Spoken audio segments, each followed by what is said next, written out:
وصحبه أجمعين. أعوذ بالله من الشيطان الرجيم بفضل بسم الله الرحمن الرحيم. ربنا أفرغ علينا صبرا وثبت أقدامنا وانصرنا على القوم الكافرين. وثبت أقدامنا இறைவா எங்கள் பாதங்களை உறுதிப்படுத்துவாயாக.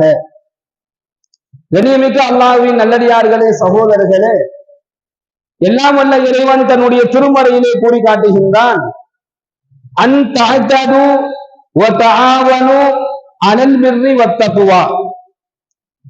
அல்லாஹ் சொல்கின்றான், நன்மையிலும் இறையச்சத்திலும் நீங்கள் ஒருவருக்கு ஒருவர் உதவி செய்து கொள்ளுங்கள் என்பதாக இந்த வசனத்தின் வாயிலாக அல்லாஹ் பேசுகின்றான். அன்தஅதது வ தஆவனு அலல் பிர்ரி வத்தக்வா. நன்மையிலும் பயபக்தியிலும் நீங்கள் ஒருவருக்கு ஒருவர் உதவி செய்து கொள்ளுங்கள்.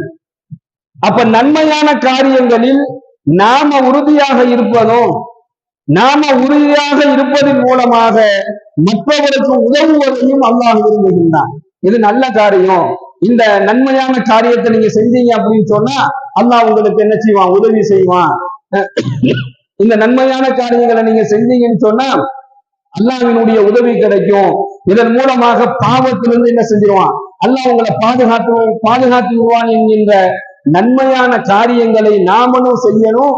நம்முடன் இருக்கக்கூடியவர்களுக்கு அந்த நன்மையான காரியங்கள் அவர்கள் செய்வதற்கு நாம் உதவக்கூடியவர்களாக இருக்கணும். இந்த வசனத்தில் அதைத்தான் அல்லாஹ் பேசுறான்.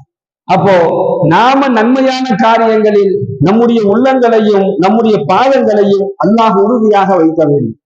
நாம நன்மையான காரியங்களை செஞ்சாதான் அதை என்ன செய்ய முடியும்? மற்றவர்களுக்கு அந்த நன்மையான காரியங்களை செய்யக்கூடிய விஷயத்துல உதவக்கூடியவர்களாக நாம் இருக்கணும். இப்போ பெருமானார் ஸல்லல்லாஹு அலைஹி வஸல்லம் அவர்கள் சொல்றாங்க, ஒருவர் நன்மையான காரியங்களை செய்யறாரு, இன்னொருவர் அந்த நன்மையான காரியத்துக்கு உதவி செய்யறாரு. ஆனா இவர் நன்மையான செயல்கள் அதிகமா செய்யறது இல்லை. ஆனா நன்மையான காரியங்கள் செய்யக்கூடியவர்களுக்கு ஒரு உதவுறாரு அப்படின்னு சொன்னா ஸல்லல்லாஹு அலைஹி வஸல்லம் அவங்க சொல்றாங்க, நன்மையான விஷயத்தில், நன்மையான காரியங்கள் செய்யக்கூடிய விஷயத்துல நன்மையான காரியங்கள் செய்கின்றார் பாருங்க, அவருக்கு அல்லாஹ் எப்படி நன்மையை வழங்குகின்றானோ அந்த காரியங்கள் நடைபெறுவதற்காக வேண்டி உதவக்கூடியவருக்கும் அல்லாஹு தஆலா அதனுடைய நன்மையை வழங்குகிறான் என்பதாக பெருமானார் ஸல்லல்லாஹு அலைஹி வஸல்லம் சொல்லி காண்பிக்கின்றார்கள். சஹாபா பெருமக்கள் நன்மையான காரியங்கள் செய்யக்கூடிய விஷயத்துல ஒருவருக்கு ஒருவர் போட்டி போட்டுக் கொள்வாங்க. ஒருவருக்கு ஒருவர் பயங்கரமான போட்டியா இருக்கும். அவர் இவ்வளவு நல்ல அமல் செய்யறாரு, அவர் இவ்வளவு நிறைய ஜக்காத்து கொடுக்கிறாரு, அவர் நிறைய இபாதத் செய்யறாரு, நிறைய திக்ரு செய்யறாரு, அதே போன்று நாமளும் செய்யணும் என்று சொல்லக்கூடிய அளவிற்கு சஹாபாக்களிடத்துல போட்டிகள் அதிகமாக இருக்கும். அதே போன்று நன்மையான காரியங்கள் செய்யக்கூடிய விஷயத்துல சஹாபா பெருமக்கள் ஒருவருக்கு ஒருவர் உதவி செய்து கொள்ளக்கூடியவர்களாக இருந்தார்கள். புகாரில இந்த ஹதீஸ் இடம்பெறுது. ஸைத் இப்னு சாலித் ஜுஹனி ரலியல்லாஹு அவர்கள் அறிவிக்கின்றார்கள், அல்லாஹ்வின் பாதையில் செல்பவர்களுக்கு பயண செலவு, பயண சாதனங்கள் எல்லாம் கொடுத்து யார் ஒருத்தர் உதவி செய்கிறாரோ, அவங்க சொல்றாங்க, அல்லாஹ்வுடைய பாதையில செல்லக்கூடிய நபர்களுக்கு, அதாவது போர்க்களத்திற்கு செல்லக்கூடிய அந்த காலகட்டத்துல சஹாபாக்கள் போர்க்களத்துக்கு போவாங்க. சில சஹாபாக்கள்னால என்ன செய்ய முடியாது? போருக்கு போக முடியாது, உடல் ரீதியான பாதிப்புல இருப்பாங்க.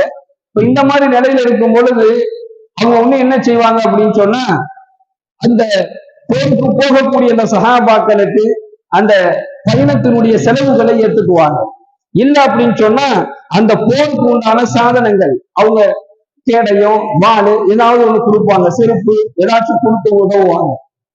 ஸைத் இப்னு ஜுஹனி ரலியல்லாஹு அவர்கள் அறிவிக்கின்றார்கள், அல்லாஹ்வுடைய பாதையில செல்லக்கூடிய அந்த போருக்காக செல்லக்கூடிய அந்த மக்களுக்கு பயண செலவு, பயண சாதனங்கள் போன்ற உதவிகளை எவர் செய்கின்றாரோ அவரும் அவருடைய குடும்பமும் அந்த போர்க்களத்தில் கலந்து கொண்டு அல்லாஹ்விற்காக வேண்டி அந்த போரில் கலந்து கொண்ட நன்மையை அல்லாஹ் அவருக்கு மட்டுமல்ல, அவர் கொடுத்து உதவுறதுனால அவருடைய குடும்பத்திற்கும் அல்லாஹு தஆலா நன்மையை வழங்குகிறான் என்ற செய்தியை பெருமானார் ஸல்லல்லாஹு அலைஹி வஸல்லம் அவர்கள் கூறியதை ஸைத் இப்னு ஜுஹனி ரலியல்லாஹு அவர்கள் அறிவிக்கின்றார்கள். கண்ணியமிக்க அல்லாஹ்வின் நல்லடியார்களே, சகோதரர்களே, இதே போன்றுதான் எல்லா விதமான நல்ல காரியங்களுக்கும் ஒரு குர்ஆனை கற்றுக்கொள்ளக்கூடிய ஒரு கல்வி கூடம் ஒன்று நடைபெற்றுக் கொண்டிருக்குது. அந்த கல்வி கூடத்துக்காக வேண்டி நாம ஒரு பொருளாதாரத்துல ஒரு உதவி செய்யறோம், அல்லது உணவு ரீதியாக ஒரு உதவி செய்யறோம், அல்லது ஆடைகள் வாங்கி கொடுக்கிறோம். ஏதோ ஒரு உதவி நம்முடைய சக்திக்கு தகுந்த, நமக்கு அல்லாஹ் கொடுத்திருக்கக்கூடிய பொருளாதாரத்திலிருந்து ஏதோ ஒரு உதவியை நாம செஞ்சோம் அப்படின்னு சொன்னா, எல்லாம் உள்ள இறைவன் நாம கொடுப்பதன் மூலமாக, கொடுப்பது நாம மட்டும்தான் கொடுக்கிறோம், நாம ஒருத்தர் கொடுப்பதன் மூலமாக நம்முடைய பிள்ளைகள், நம்முடைய பெற்றோர்கள், நம்முடைய உடன் பிறந்த சகோதரிகள், நம்முடைய மனைவி மக்கள் எல்லாத்துக்கும் அல்லாஹு தஆலா அந்த கல்வி கற்றுக்கொண்டிருக்கக்கூடிய அந்த கல்வி கூடத்தினுடைய பரக்கத்தை கொண்டு அல்லாஹ் நமக்கு முழுமையான நன்மையை வழங்குகின்றான். பெருமானார் ஸல்லல்லாஹு அலைஹி வஸல்லம் மறைவுக்கு பின்னாடியும் சஹாபாக்கள் ஒருத்தவங்களே என்ன செஞ்சுக்கிட்டாங்கன்னு சொன்னா, நன்மையான காரியங்களை சொல்லியே உதவி செஞ்சுக்கிட்டாங்க.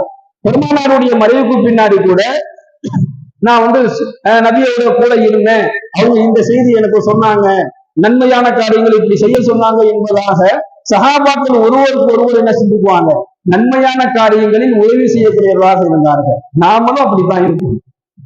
நமக்கு தெரிந்த நன்மைகளை நம்முடன் இருக்கக்கூடிய மக்களுக்கு நாம் எடுத்து சொல்லணும். மனைவிட்ட சொல்லணும், பிள்ளைகள்கிட்ட சொல்லணும், நம் உறவுகள்கிட்ட சொல்லணும், நம் உடன் பிறந்த சகோதர சகோதரிகள்கிட்ட சொல்லணும், நம்மள்கிட்ட யாரெல்லாம் பழகுறாங்களோ அவங்கள்ட்ட தான் சொல்லணும்.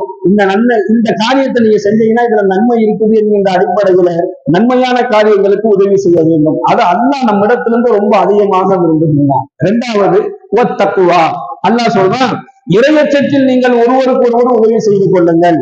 இறையச்சத்துல நாம உறுதியா இருந்தாதான் நாம என்ன செய்ய முடியும், மற்றவர்களிடத்துல அந்த இறையச்சத்தை பத்தி நாம சொல்ல முடியும். நபி ஸல்லல்லாஹு அலைஹி வஸல்லம் அவர்கள் தன்னுடைய குடும்பத்தார்களிடத்துல, அதிலும் குறிப்பாக தன்னுடைய மனைவிகளிடத்துல இறையச்சத்தை எத்தி வைத்துக் கொண்டே இருப்பார்கள். ஒவ்வொரு நாளும் தங்களுடைய மனைவிகளிடத்துல இருக்கும் பொழுது இறையச்சத்தை எத்தி வைத்துக் கொண்டே இருக்கின்றார்கள். உதாரணத்துக்கு நம்ம சொல்லணும் அப்படின்னு சொன்னா, பெருமானார் ஸல்லல்லாஹு அலைஹி வஸல்லம் அன்னவர்கள் வீட்டுக்குள்ள நுழையும் பொழுது அவங்களுடைய மனைவிகள் சப்தமாக சிரிப்பதை பார்த்தாங்க. சப்தமாக சிரிப்பதை கேட்ட உடனேயே அந்த இடத்திலேயே சொன்னாங்க, அல்லாஹுவை பயந்து கொள்ளுங்கள் என்பதாக எச்சரிக்கிறார். இப்படி ஒவ்வொரு காரியங்களிலும் இறையச்சத்தை பெருமானார் ஸல்லல்லாஹு அலைஹி வஸல்லம் தன்னுடைய குடும்பத்திற்கு எட்டி வச்சாங்க. அல்லாஹ் சொல்றான், உங்களுடைய குடும்பத்தார்களை நரக நெருப்பிலிருந்து நீங்கள் பாதுகாத்துக் கொள்ளுங்கள். அப்ப என்ன தேவைன்னு சொன்னா, இறையச்சத்தை நம் குடும்பத்துல சொல்லிக்கிட்டே இருக்கணும். மனைவி இடத்துல, நம்முடைய பிள்ளைகள் இடத்துல, அவன்கிட்ட அல்லாஹ்வுடைய பயத்தை பிள்ளைகள் இடத்துல உருவாக்கணும். நீ பொய் சொன்னா அல்லாஹ்வுடைய கோபம் வந்துடும், அது பொய் சொல்றது அல்லாஹ்வுக்கு பிடிக்காது, ஒழுக்கமாக இருக்கணும், கண்ணியமாக இருக்க வேண்டும் என்கின்ற அந்த இறையச்சமான தக்குவாவுடைய விஷயங்களை பிள்ளைகளிடத்துல, சகோதரிகளிடத்துல, மனைவி இடத்துல, நண்பர்களிடத்துல, உறவுகளிடத்துல சொல்லிக்கொண்டே இருப்பதை அல்லாஹ் விரும்புகின்றான். நீங்க நன்மையிலும் பயபக்தியிலும் ஒருவருக்கு ஒருவர் உதவி செய்து கொண்டே இருங்கள் என்பதாக அல்லாஹ் பேசுகின்றான். அதே வசனத்துல அல்லாஹ் சொல்றான், இந்த காரியங்கள்ல நீங்க உதவி செய்யாதீங்க, அலல் இஸ்மி வல் உத்வான், பாவத்திலும் பகைமையிலும் ஒருவருக்கு ஒருவர் உதவி செஞ்சு கொள்ளாதீங்க.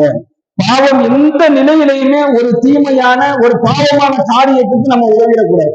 எந்த நிலை வந்தாலும் சரி, எந்த சூழ்நிலை வந்தாலும் சரி, ஒரு பாவம் செய்வதற்கு நாம் உதவி செய்யக்கூடியவர்களாக இருந்து விடவே கூடாது. அதே போன்று பகைமையிலும் உதவக்கூடாது.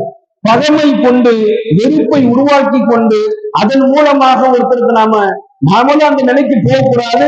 அந்த நிலையில இருக்கிறவங்களுக்கு நாம் என்ன செய்யக்கூடாது, உதவி செய்யக்கூடாது. இது அல்லாஹ்விற்கு மிகவும் பிடிக்காத ஒரு செயல் என்பதாக அல்லாஹ் சொல்லிவிட்டு, வத்தகுல்லா, இந்த நிலையில பாவம் செய்வதை விட்டும், பாவம் செய்வதற்கு உதவிகள் செய்யக்கூடிய அந்த சூழல்களை விட்டும் நீங்க என்ன செஞ்சுக்குங்க, உங்களை அல்லாஹ்விடத்திலிருந்து பாதுகாப்பு தேடிக்கொள்ளுங்கள்.